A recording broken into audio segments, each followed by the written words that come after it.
जय भीम नमो बुद्धाय. बघूया आजचं बातमीपत्रक. All India panther सेना यांची उत्तर रायगड जिल्हा अध्यक्ष मंगेशभाई सावंत यांच्या नेतृत्वाखाली लुंबिनी बुद्धविहार जांभवली येथे बैठक संपन्न झाली. यावेळी कार्यकर्ते यांना नियुक्ती पत्र देण्यात आले व ऑल इंडिया पॅन्थर सेना वाढीसाठी राष्ट्रीय अध्यक्ष दीपकभाई केदार यांच्या मार्गदर्शनाखाली तसेच संपूर्ण रायगडमध्ये ऑल इंडिया संघटनेचे कार्य आम्ही जोमाने करू असे उत्तर रायगड जिल्हा अध्यक्ष मंगेशभाई सावंत यांच्या मार्गदर्शनाखाली रायगड जिल्ह्यातील कार्यकारिणी यांना नियुक्ती पत्र देण्यात आले.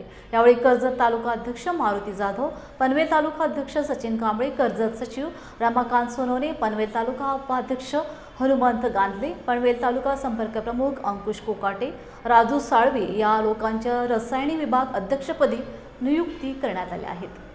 या नात्याने मी सांगू इच्छितो की सर्व पदाधिकारी यांना माझं सांगणं आहे थोडक्यामध्ये की संघटना आपली जी आहे ती कशा प्रकारे वाढवता येईल ते प्रत्येक तालुका ज्या अध्यक्ष आहेत, पनवेल तालुका, कर्जत तालुका, खालापूर तालुका, खोपोली शहर कार्यकारिणी यांना सर्वांना एकत्रित करून त्यांना मी सांगू इच्छितो की संघटना आपली कशा प्रकारे वाढवता येईल. आणि सर्व समाज बांधव, इथे जातीचा विषय येत नाहीये. कोणत्याही जातीचा समाजाचा माणूस असेल तो आपल्या संघटनेसाठी आणि तो आपलाच माणूस आहे या दृष्टिकोनातून आपण जी संघटना चाललेली आहे, या ऑल इंडिया पॅन्थर सेनेचे राष्ट्रीय अध्यक्ष दीपकभाई केदार साहेब यांच्या माध्यमातून जी संघटना आहे आपल्या उत्तर रायगड जिल्ह्यामध्ये ही कशी वाढवता येईल हे सर्व कार्यकर्ते आपले लक्ष घालतील या संघटनेमध्ये आणि कशी संघटना अजून बळकट करता येईल अशी मी त्यांच्याकडून आशा बाळगतो. मोबाईल टीव्हीमुळे तरुण पिढी बर्बाद होण्याची वेळ आली आहे. ज्ञान, विज्ञान, संस्कार घेतले तरी चांगला समाज घडू शकतो असं प्रतिपादन अनिल प्रधान या शिक्षकांनी केले. कोल्हापूर जिल्हा हुपरी विहारातील भंते नागरत्न सभागृहात नागपूर बुद्धविहार समन्वय समितीतर्फे कोल्हापुरात पाली भाषा प्रसार परीक्षा घेण्यात आली होती. गुणवत्ता यादीत आलेल्या व्यक्तींचा सन्मान करण्यात आला. अध्यक्षस्थानी प्रमोद हुपरीकर होते. प्रमुख पाहुणे म्हणून माजी मुख्याध्यापक वसंतराव खांडेकर, सामाजिक कार्यकर्ते संजय कांबळे उपस्थित होते. सर्वप्रथम पंचशील त्रिशरण व बुद्ध वंदना घेण्यात आली. त्यानंतर उपस्थित मान्यवरांचा सत्कार करण्यात आला. यावेळी सरनोबतवाडीतील प्रबुद्ध अभ्यासिकाच्या विद्यार्थ्यांनी पाली भाषेतील संविधान म्हटले. आज हुपरी या ठिकाणी समन्वय समितीमार्फत, बौद्ध समन्वय समितीमार्फत जी काही प्रचार सभा पालीच्या संदर्भातला कार्यक्रम होता, या कार्यक्रमासाठी उपस्थित सर्वजण, यामध्ये मला एवढं सांगावं वाटतं की आपली जी भविष्यातली जी पिढी आहे, जी लहान मुलं आहेत, त्या लहान मुलांच्यावरती ज्ञान, विज्ञान आणि सुसंस्कार अशी घडणारी पिढी जर आपल्याला घडवायची असेल तर आपल्याला गावोगावी अभ्यासिका सुरू करणं काळाची गरज आहे. कारण जर अभ्यासिका सुरू केली तर त्याच्यातूनच आपल्याला धम्म रुजवता येईल. आणि असं म्हटलं जातं की ह्या ठिकाणी शिक्षणातून विहारातून धम्मालय जर बनलं तर निश्चितच आपली भावी पिढी एक उत्कृष्ट बनेल आणि एक चांगले अधिकारी त्याच्यातून निर्माण होतील. आणि ही काळाची गरज आहे. आणि प्रत्येक समाजातील अशा शिक्षकांनी जर ह्याच्यामध्ये जर महत्त्वाची भूमिका वठवली तर समाज निश्चितच आपल्या एका वेगळ्या दिशेने वाटचाल करेल, याच्यामध्ये काय दुमत ठरणार नाही. आणि म्हणून या ठिकाणी आता जो कार्यक्रम झाला पाली भाषेच्या संदर्भातला, मग संस्कृत भाषा असो किंवा पाली भाषा कोणतीही भाषा असो, त्याचा जर विकास झाला आणि त्या भाषेचं जर ज्ञान जर झालं तर निश्चितच त्यातलं असणारं जे काही वाङ्मय जे असेल, साहित्य असेल, त्याचा अभ्यास आपल्याला करणं सोपं जाईल. त्यातल्या बऱ्याच गोष्टी आपल्याला समजून जातील. कारण बुद्धांचा धम्म हा विज्ञानावरती आधारित असले आहे. आणि आज काळाची गरज आहे ती म्हणजे लहान मुलांच्यावरती संस्कार टाकणं. कारण का तर आजची जी मुलं आहेत ती केवळ आणि केवळ मोबाईलमध्ये अडकलेले आहेत. मग त्या इंस्टाग्रामच्या रील्स असेल म्हणा, व्हॉट्सअप असेल, ट्विटर असेल, ह्या सगळ्या गोष्टीमध्ये ही पिढी काय झालेली वाचनापासून दूर होत चाललेली आहे. आणि वाचाल तर वाचाल, त्याचबरोबर ज्ञान हेच गुरु हे जे म्हटलं जातं ते प्रत्यक्ष जर आपल्याला आणायचं असेल, एक संस्कारक्षम जर आपल्याला पिढी घडवायची असेल तर वाचनाच्या प्रवाहात जर त्यांना आणायचा असेल आपल्याला या ठिकाणी, तर अशा प्रकारे दररोज आपले विहार आपली उघडी राहिली पाहिजे. 365 दिवस जर आपलं विहार ज्या अर्थी ओपन राहील किंवा उघड राहील त्याच वेळा आपल्याला खऱ्या अर्थानं त्या समाजाची नाळ जोडून आपण त्या समाजाची प्रगती आपण घडवून आणू शकतो. एवढंच मला या ठिकाणी सांगायचं आहे. सध्या जर पाहिलं तर आपल्या प्रत्येक गावामध्ये बुद्ध विहार आहेत. पण ही जी बुद्ध विहार आहेत ती खरं तर ओस पडलेली दिसत आहेत असं म्हणावं लागेल. त्यामुळं ह्या बुद्ध विहारामध्ये बौद्ध लोकांनी आणि इतरांनी पण आलं पाहिजे. यासाठी आता बुद्ध विहार समितीने नवीन नवीन उपक्रम ठेवले पाहिजेत. त्यामध्ये खास करून एक नवीन उपक्रम त्यामध्ये ठेवला पाहिजे, तो म्हणजे पाली भाषाचा प्रचार आणि प्रचार करण्यासाठी बुद्ध विहारामध्ये पाली भाषा शिकवली गेली पाहिजे. त्याचबरोबर अभ्यासिका सुरू करायला पाहिजे, स्पर्धा परीक्षा मार्गदर्शन केंद्र सुरू करायला पाहिजे. जेणेकरून काय होईल की आपल्या बहुजन समाजातील मुलं जे आहेत जास्तीत जास्त शिक्षणाकडे येतील आणि त्या शिक्षणामधून ती मग खऱ्या अर्थानं प्रबुद्ध भारत करतील. हे करणं अत्यंत गरजेचं आहे असं मला वाटतं. जय भीम.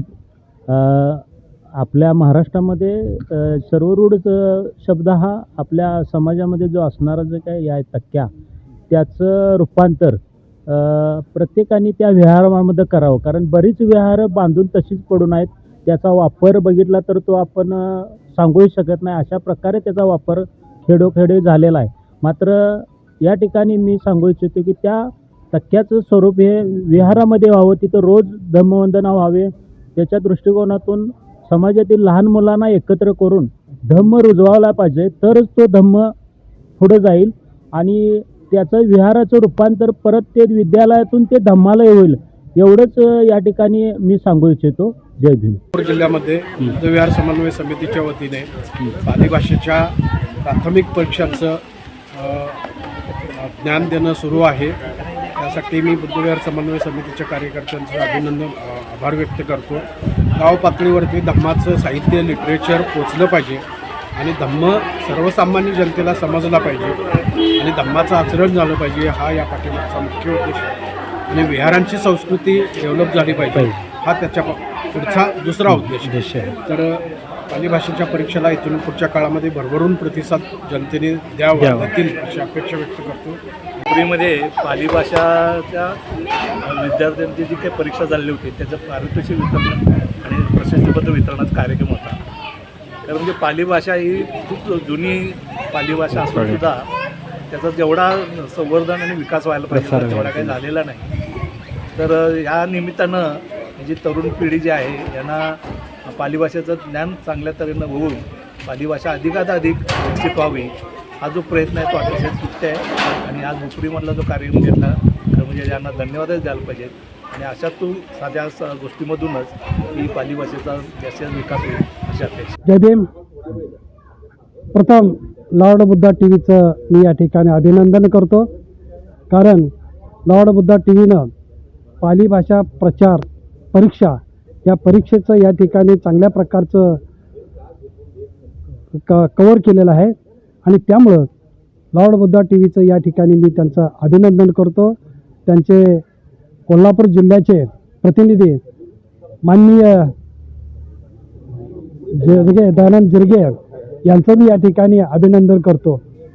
खरं म्हणजे पाली भाषा ही अत्यंत म्हणजेच बौद्ध काळामध्ये व्यवहारामध्ये असणारी प्रचलित असणारी अशा प्रकारची या ठिकाणी भाषा त्यावेळच्या लोकभाषेमध्ये या ठिकाणी बौद्ध साहित्य निर्माण केलं जात होतं आणि ते त्या साहित्याचा प्रचार आणि प्रसार करण्यासाठी या ठिकाणी हुपरी या ठिकाणी परिषद घेतलेली आपल्याला बघायला मिळते. व त्याचप्रमाणे त्या परिषदेमध्ये प्रामुख्यानं की जे या पाली परिषदेमध्ये जे प्रथम द्वितीय तृतीय जे लोक आलेले आहेत त्यांचे या ठिकाणी बक्षीस वितरण समारंभ या ठिकाणी घेतलेला आपल्याला बघायला मिळतो.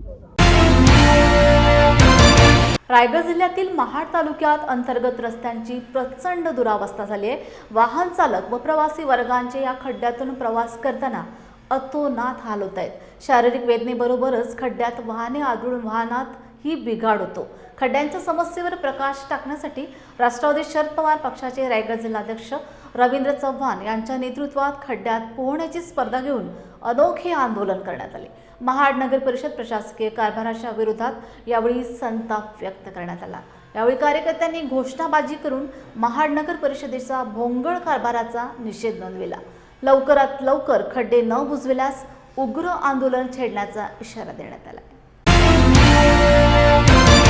राष्ट्रीय संविधान बचाव अभियान व समविचारी विविध जनसंघटनांच्या वतीने ईव्हीएम हटाव व देश बचाव, शेतकऱ्यांचा 7/12 कोरा करा, जनसुरक्षा कायदा रद्द करण्यात यावा या व इतर अन्य मागण्यांसाठी गेल्या 20 ऑगस्टपासून सुरू असलेल्या बेमुदत धरणे आंदोलनास राष्ट्रवादी काँग्रेस शरद पवार पक्षाच्या वतीने ओबीसी सेलचे प्रदेशाध्यक्ष राज राजापूरकर यांनी भेट देऊन या आंदोलनात जाहीर पाठिंबा दिला. या प्रसंगी राष्ट्रीय संविधान बचाव अभियानाचे राष्ट्रीय अध्यक्ष प्राध्यापक देवीदास इंगळे व राष्ट्रवादी काँग्रेस शरद पवार पक्षाचे पदाधिकारी व कार्यकर्ते मोठ्या संख्येत उपस्थित होते. लाडक्या बहिणीला 2100 रुपये अनुदान, लाडक्या बहिणीला 2100 रुपये अनुदान, प्रत्येकाच्या खात्यात 15-15 लाख रुपये. मंडल यात्रेच्या माध्यमातून मंडल यात्रा नांदेड जिल्ह्यामध्ये आली आणि कलेक्टर कार्यालयाच्या बाहेर राष्ट्रीय संविधान बचाव अभियान प्राध्यापक देवीदास इंगळे जे राष्ट्रीय अध्यक्ष आहेत यांच्या माध्यमातून त्या ठिकाणी EVM हटाव देश बचाव अशा प्रकारचा एक नारा त्यात लावला गेलेला आहे. आणि नुसता हा नारा आज नांदेडमध्ये नाही तर अखंड महाराष्ट्रामध्ये देशामध्ये हा नारा फार महत्त्वपूर्ण आहे. यासाठी EVM हटाव देश बचाव शेतकऱ्यांचा सातबारा कोरा झालाच पाहिजे या सर्व विषयातून त्यासोबतच मतदान यादीमध्ये जे गोळ देशामध्ये पाहायला मिळालेले आहेत या सगळ्या मागण्या घेऊन आज देवीदास इंगळे आणि त्यांचे सर्व सहकारी या ठिकाणी आंदोलनाला आणि उपोषणाला बसलेले आहेत. समस्त राष्ट्रवादी काँग्रेस शरदचंद्र पवार पक्षाच्या वतीने आणि या देशाचे नेते आदरणीय शरदचंद्र पवार साहेब यांच्या वतीने आज या नांदेड जिल्ह्यामध्ये असलेल्या या आंदोलनाला आम्ही खुला पाठिंबा देतो.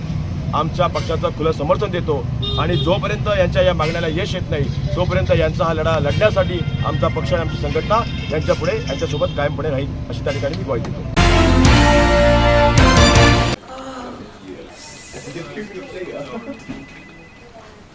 बॉस ने मीटिंग बुलाई. क्या यार, आदमी की तकलीफ को तो समझो. बाहर बाहर उठो बैठो. जनाब, तकलीफ उठने बैठने की नहीं, तकलीफ बवासीर की है. बवासीर, फिशर, भगंदर, पाइलोनियल साइंस का आयुर्वेद तथा आधुनिक लेजर से उपचार. अभ्युदय पाइल्स लेजर हॉस्पिटल, लोहार समाज भवन के पीछे, महापुष्प सोसाइटी, शताब्दी नगर चौक से मनीष नगर रोड, नागपुर. कॉल और विजिट करें www.pilesfistulacure.com. मंडल आयोगाबाबत ओबीसींना जागृत करण्यासाठी व सामाजिक ऐक्याचा विचार घेऊन राष्ट्रवादी काँग्रेस शरद पवार पक्षाच्या वतीने 9 ऑगस्ट रोजी नागपूर येथून निघालेली मंडल यात्रा ही महाराष्ट्रातील 36 जिल्ह्यातून 14,822 किलोमीटर प्रवास करत 18 सप्टेंबर रोजी मुंबईत जाऊन या मंडल यात्रेचा समारोप होईल. जो कोणी या मंडल यात्रेला रोखण्याचा प्रयत्न करेल त्याच्या छाताडामध्ये नांगर घालू, पण ही यात्रा जाणार म्हणजेच जाणार. कारण ही यात्रा गोरगरिबांची, महिलांची, युवकांची व समाजामधल्या अन्याय अत्याचाराच्या विरोधातली आहे अशी माहिती मंडल यात्रेचे आयोजक तथा ओबीसी सेलचे प्रदेशाध्यक्ष राजापूरकर यांनी नांदेड येथील शासकीय विश्रामगृहात आयोजित पत्रकार परिषदेत दिली. पत्रकार परिषदेला माजी केंद्रीय मंत्री सूर्यकांत पाटील, माजी मंत्री डॉक्टर माधवराव किनाळकर, जिल्हाध्यक्ष भगवानराव पाटील आलेगावकर, ग्रामीणचा महिला जिल्हाध्यक्ष प्रांजली रावणगावकर, जिल्हा सरचिटणीस DB जांभरुणकर, शहराध्यक्ष सुनील कदम, उपाध्यक्ष सुभाष रावणगावकर, उपाध्यक्ष सुभाष गायकवाड, ओबीसी सेलचे जिल्हाध्यक्ष शिवकुमार देवकते यांच्यासह राष्ट्रवादी काँग्रेस शरद पवार पक्षाचे पदाधिकारी व कार्यकर्ते मोठ्या संख्येने उपस्थित होते. तत्पूर्वी मंडल यात्रेच्या वतीने शहरातील सर्व महापुरुषांच्या पुतळ्यांना अभिवादन करण्यात आले.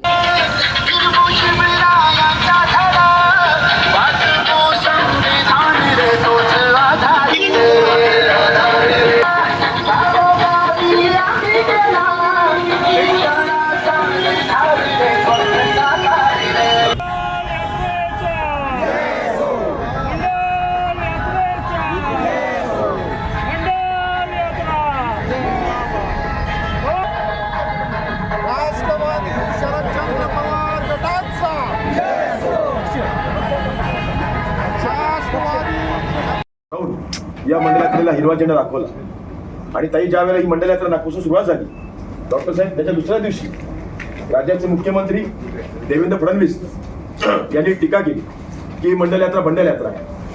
राज्याचे दुसरे मंत्री चंद्रशेखर बावनकुळे यांनी टीका केली की ही मंडल यात्रा ही बंडल यात्रा आहे. या ठिकाणी रोजचा झालेला आहे. ज्या पद्धतीने ह्या सरकारमध्ये नोटांची बंडलं घेऊन यांचे मंत्री वावरत आहेत त्या पद्धतीने कदाचित चंद्रशेखर बावनकुळेकडनं मंडलच्या ऐवजी मंडलचा उल्लेख हा बंडलच्या माध्यमातून आला. खरं तर हा ओबीसींचा अपमान आहे.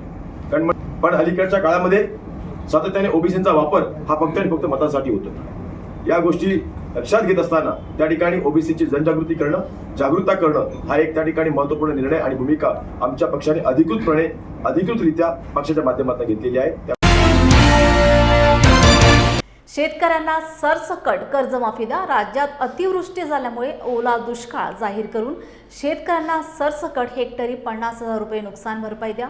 मराठा, धनगर व इतर जात बांधवांच्या आरक्षणाचा प्रश्न तात्काळ सोडवून जातीय तेढ रोखावा.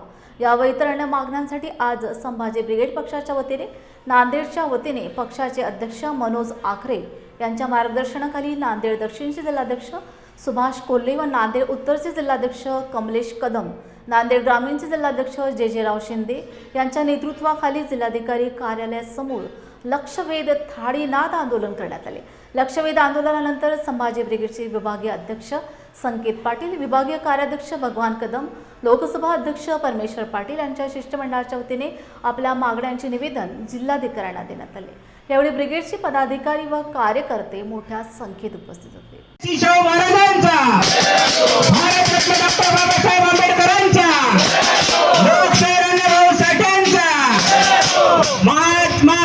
बसवेश्वरांचा, महासम्राट बळीराजाचा, शेतकऱ्याच्या मालाला हमी भाव, शेतकऱ्याच्या मालाला हमी भाव, ओला दुष्काळ जाहीर, ओला दुष्काळ जाहीर, मराठा व धनगर आरक्षणाचा प्रश्न मार्गी, मराठा व धनगर आरक्षणाचा प्रश्न मार्गी.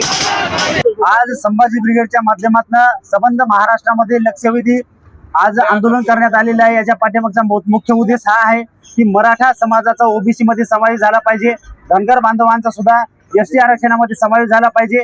त्याचबरोबर ऊसाला हमीभाव मिळाला पाहिजे.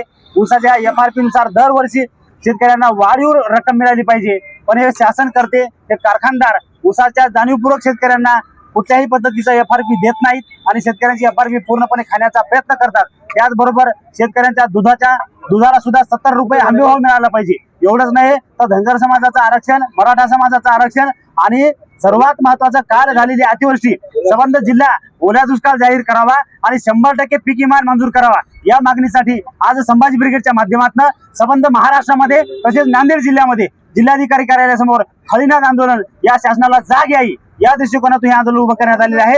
येणाऱ्या काळामध्ये अशा पद्धतीच्या सर्व मागण्या मान्य झाल्या नाही तर महाराष्ट्रामध्ये संभाजी ब्रिगेड कुठल्याही पद्धतीने शांत बसणार नाही आणि खऱ्या अर्थाने शासनाला या सर्व गोष्टीचा परिणाम भोगावे लागतील. संभाजी ब्रिगेडचे प्रदेशाध्यक्ष ॲडव्होकेट मनोज भाऊ आखरे, सौरभजी खेडेकर यांच्या मार्गदर्शनाखाली आज महाराष्ट्रभर या ठिकाणी संभाजी ब्रिगेडच्या वतीनं धरणे आंदोलन तसेच या सरकारला आणि या प्रशासनाला जागे करण्यासाठी या ठिकाणी थालीनाद आंदोलन या ठिकाणी करण्याचं संभाजी ब्रिगेडच्या वतीनं ठरलेलं आहे. त्या पद्धतीनं आमच्या आजच्या या मागण्या अशा पद्धतीच्या आहेत की सरकार वेळोवेळी भूलथापा देत आहे. मराठा समाजाचा आरक्षणाचा प्रश्न असेल की धनगर समाजाच्या आरक्षणाचा प्रश्न असेल, हे प्रश्न मार्गी न लावता कुठंतरी भूलथापा देऊन हे दोन्ही समाजाला या ठिकाणी दोन्ही समाजामध्ये आणि इतर समाजामध्ये वाद लावण्याचं काम या सरकारमधील काही नेते करत आहेत. त्यांना या ठिकाणी गप्प बसण्यासाठी या सरकारमधल्या प्रमुखांनी सांगावे, हा एक विषय आमचा आहे. त्याचबरोबर गत काही दिवसापूर्वी या ठिकाणी प्रचंड पाऊस झाला आणि पावसामुळे पूर्ण शेतीचं नुकसान झालं,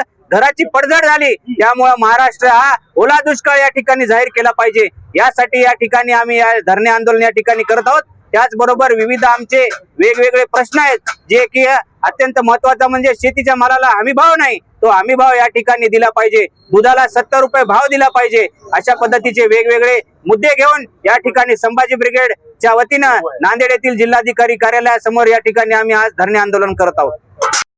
लक्षवेधी आंदोलन जे की सरकारचं लक्ष शेतकऱ्याकडे यावं म्हणून लक्षवेधी आंदोलन आज नांदेड जिल्हाधिकाऱ्याच्या कार्यालयासमोर ठेवलेलं आहे. तरी सरकारचं लक्ष कुठंतरी विचलित झालेलं आहे. सरकार कोण्यातरी दुसऱ्या नेत्यांना जवळ धरण्यात आणि बाहेर करण्यामध्ये व्यस्त आहे. त्याच्यामुळं आज नांदेड जिल्ह्यामध्ये जे काही पाऊस झालेला आहे ते पावसानं खरोखर शेतकऱ्याचे जनावरं, कित्येक शेतकरी, वृद्ध शेतकरी सुद्धा मृत्युमुखी पावलेले आहेत. तरी नांदेड जिल्हा हा दुष्काळ जाहीर झाला पाहिजे आणि ज्याचं भरपूर नुकसान झालेलं आहे त्या कुटुंबाला 10-10 लाख रुपये सरकारनं देणगी दिली पाहिजे. हे मागण्या घेऊन आज संभाजी ब्रिगेडच्या वतीनं आम्ही जिल्हाधिकारी कार्यालयासमोर बसलेले आहोत. या सरकारनं जर नाही मागण्या मान्य केल्या तर आम्ही संभाजी ब्रिगेडच्या वतीनं वेगळं आंदोलन उग्र आणि वेगळं आंदोलन करण्याचा इशारा सरकारला देत आहे. क्या हुआ बहू? माँ, पाइल्स की बहुत तकलीफ हो रही है। तो तुम गुदरोग सर्जन के पास क्यों नहीं गई? देखो, जैसे हार्ट के लिए हार्ट स्पेशलिस्ट, ब्रेन के लिए ब्रेन स्पेशलिस्ट, तो पाइल्स के लिए पाइल्स स्पेशलिस्ट क्यों नहीं? स्त्री हो या पुरुष, टॉयलेट में तकलीफ केवल पाइल्स ही नहीं और भी कई प्रकार के गुदरोग तथा कैंसर भी हो सकता है। इसीलिए इसकी प्रत्यक्ष जांच जरूरी है। ठीक है माँ, पर जांच के लिए हम जाएंगे कहाँ?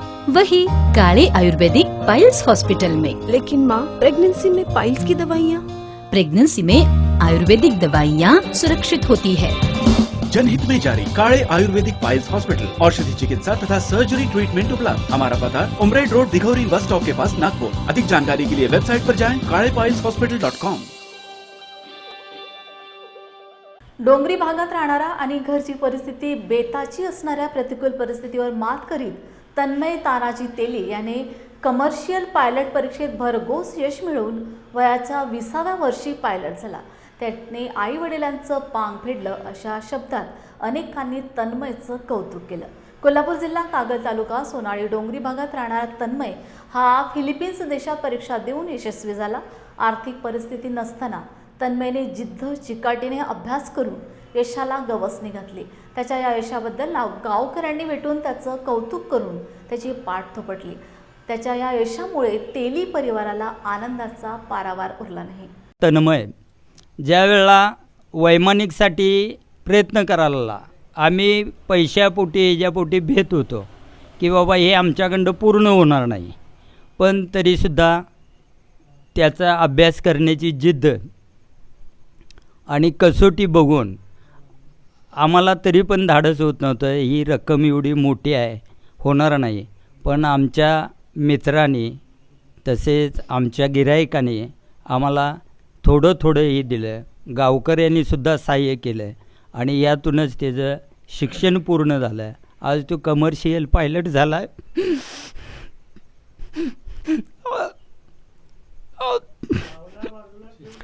आमचं स्वप्नच पूर्ण केलं त्यानं, कष्टाची चीज झाली। आज उल्लेख करावा लागतोय फक्त हे माझ्या मामाने दिलेल्या मार्गदर्शनामुळेच आम्ही आज चांगल्या मार्गावर आहे आणि आमची मुलंसुद्धा शिकत आहेत।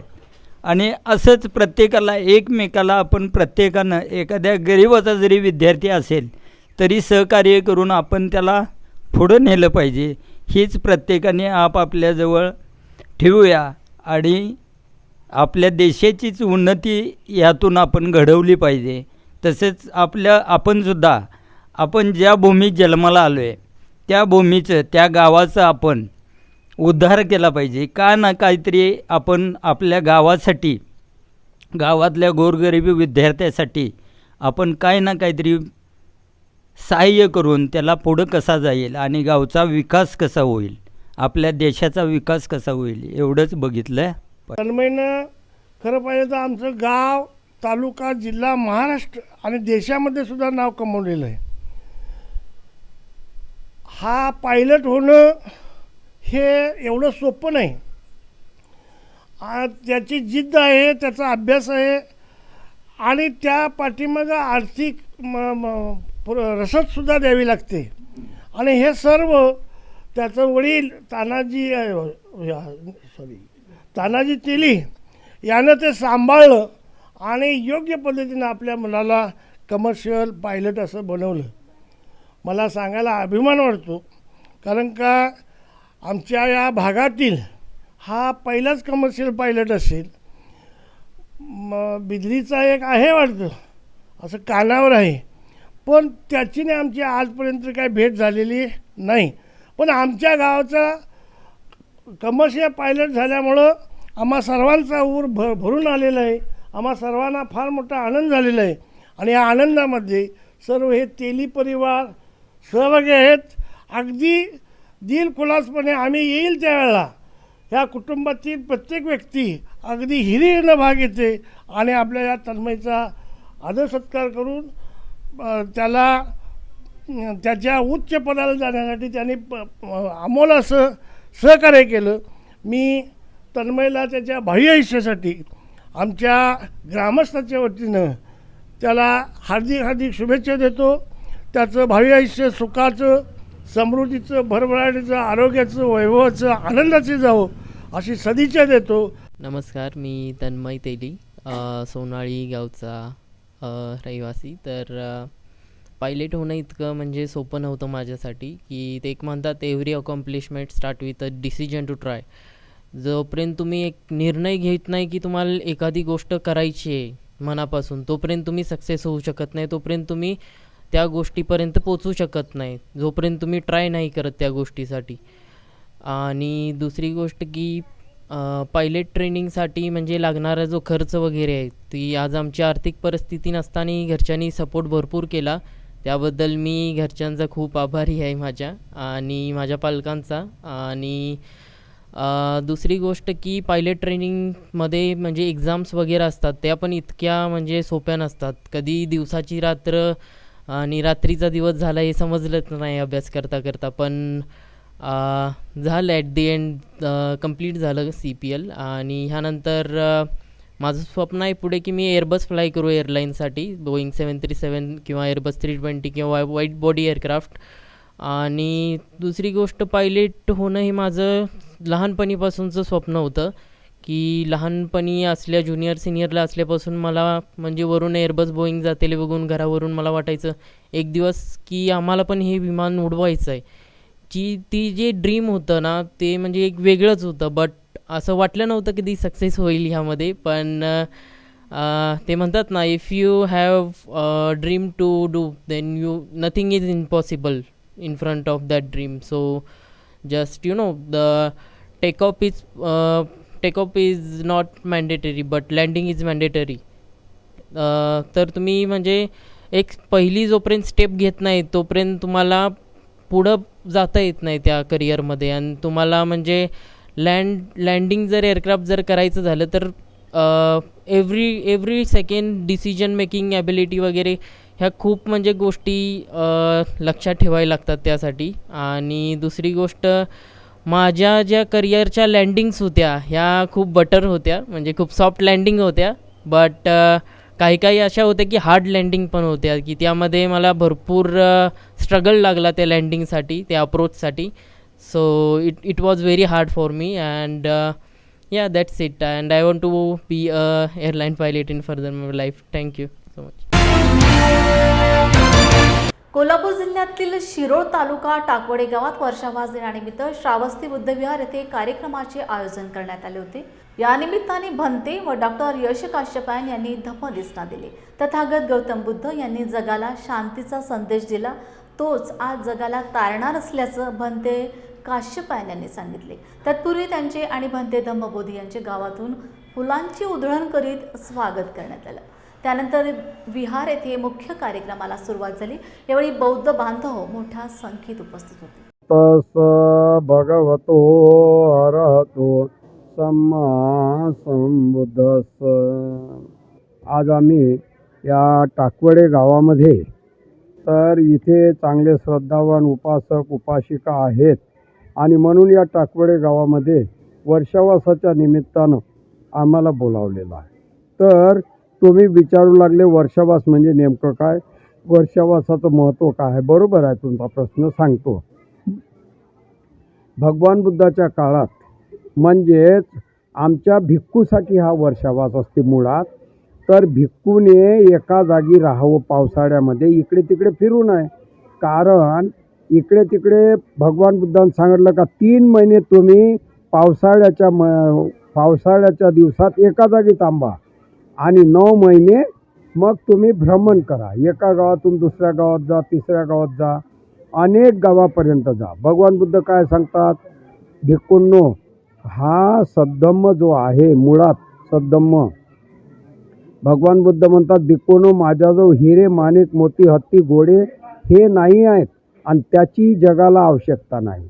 हा सद्धम्म आहे, बहुजनांच्या हितासाठी आणि बहुजनांच्या सुखासाठी आहे. घेऊन जा. कोणासाठी? बहुजनांच्या हितासाठी आणि बहुजनांच्या सुखासाठी.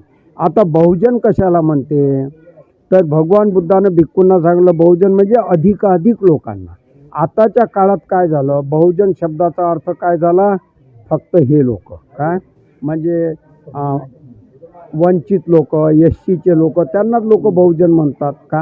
का म्हणावं लागते आता बहुजन यांना, कारण लोक आपली जातच सोडत नाही, आपला जातीवाद सोडतच नाही, त्याचाच अहंकार लोकांना आहे जातीवर्णाचा, आणि म्हणून बहुजनांचे. आता पण केवळ याच लोकांसाठी बुद्धाचा धम्म आहे असं नाही आहे.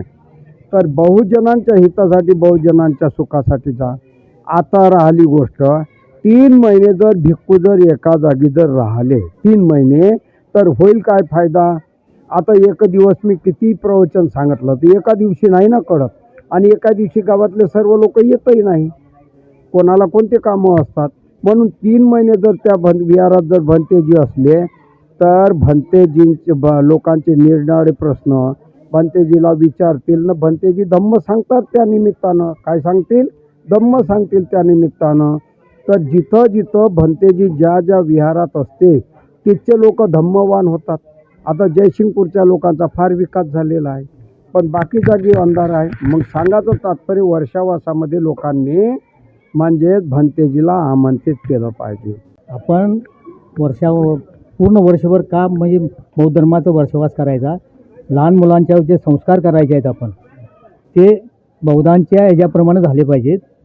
आणि इतर आता जे तरुण पिढी आहे त्यांनी शक्यतो व्यसनापासून बाजूला जायला पाहिजे. वर्षभर का करायचं, व्यसनापासून लांब राहणे आणि शिक्षणाच्या बाबतीत शिक्षण घेणं महत्त्वाचं आहे. शिक्षण घेतल्याशिवाय शिक्षण घेतल्याशिवाय आपण यात तरणार नाही, आणि बौद्ध धर्माचं पालन करणे हे आपलं कर्तव्य आहे. एक रविवारी बौद्ध विहारामध्ये वंदनेसाठी लहान मुले ही येतात आणि अजूनही जास्तीत जास्त येण्याचा प्रयत्न आम्ही हा बौद्ध समाज करत आहोत. यासाठी वारंवार कार्यक्रम घेणं गरजेचं आहे, कारण कार्यक्रमामुळे सगळीजण एकत्र येतात. लहान मुलं ही कार्यक्रमामुळे बौद्ध विहारात येतात, तर त्यांना आपल्या बौद्ध विहाराचे संस्कार पडले पाहिजेत. जे काही नेते आहेत त्यांची माहिती त्यांना पोचली पाहिजे. यासाठी कार्यक्रम घेणं गरजेचं आहे आणि आम्ही ते करत आहोत आणि अजूनही पुढे चालू ठेवावं असं मी समाजाच्या वतीने. जय भीम. श्रावस्ती बौद्धविहार टाकोडे यांच्या वतीनं गेले वर्षभर की विविध कार्यक्रम आम्ही घेतो. त्याच पद्धतीनं प्रत्येक रविवारी इथं नियमितप्रमाणे सर्व समाजातील मातंग समाज असेल, सर्व समाजातील बौद्ध समाजातील सर्व समाज एकत्रित येऊन एक बौद्ध वंदना घेतली जाते. प्रत्येक रविवारी सर्व लहान थोर मंडळी या वंदनेला उपस्थित असतात. त्याच पद्धतीनं जे 12 पौर्णिमा आहेत, प्रत्येक महिन्याच्या 12 पौर्णिमेला इथं विविध कार्यक्रम आम्ही आयोजित करतो श्रावस्ती विहाराच्या माध्यमातून. आणि गेले वर्षभर बाबासाहेबांची जयंती असेल, 6 डिसेंबर असेल, धम्मचक्र परिवर्तन दिन असेल, हेच कार्यक्रम हे तर घेतोच, तर प्रत्येक पौर्णिमेला विविध कार्यक्रमाचं आम्ही आयोजन करतो. आणि तरुण पिढी ही मोठ्या संख्येने एक उत्साहानं आमचा कार्यक्रम या ठिकाणी पार पाडते आणि प्रत्येक पौर्णिमेला आम्ही कार्यक्रम उत्साहाने घेतो. सर्वांना सविनय जय भीम. माझं नाव उज्ज्वला मारुती कांबळे. आम्ही नेहमी श्रावस्ती बौद्ध विहार चालू ठेवलं आहे. आम्हाला महिलांची तर भरपूर साथ आहे, पण आत्ताची तरुण पिढी ही बौद्ध संस्कार मंडळाकडे वळत नाही. तरीसुद्धा आमच्या समाजात आम्हाला एवढं प्रोत्साहन मिळतं या मुलांच्यामुळं की प्रत्येक वेळेला मी त्यांचं अभिनंदन करत असतोय की आम्ही महिला कमी असताना आम्हाला मुलांचं भरपूर साथ आहे. आम्हाला काहीसुद्धा त्यांनी करायला त्रास देत नाहीत किंवा आम्हाला कुठलं संकोच विहारात वाटेल असं कधीच वागले नाहीत. मुलं आमची विहारात कधी यायला संकोच नसतोच त्यांचा, नेहमी येतच असतात विहाराकडे कार्यक्रमासाठी. सर्वांना माहिती पण जय भीम. आज श्रावस्ती बौद्ध विहार धम्मनगर टाकडे या ठिकाणी वर्षवासानिमित्त पूज्य भजंत भजंत धम्म बोधी यांच्या ठिकाणी प्रवचन आयोजित केलं होतं. त्या कार्यक्रमाला गावातील सर्व समाज बांधव उपासिका उपस्थित होते. याचबरोबर सुरुवातीला प्रथम आपण आपल्या समाजातून धम्मसंदेशाची ही फेरी काढली गेली, त्यानंतर भंतेची धम्मदर्शन झाली आणि शेवटी या कार्यक्रमाचा अल्पहार ठेवला. कार्यक्रमानिमित्त या कार्यक्रमाला मोठ्या संख्येने लोक आपले उपस्थित होते. जय भीम इंडियाच्या बातमीपत्रात वेळ झाली इथेच थांबण्याची. पुन्हा भेटूया ताजा घडामोडी घेऊन. जय भीम. आप देख रहे हैं लॉर्ड बुद्धा टीवी.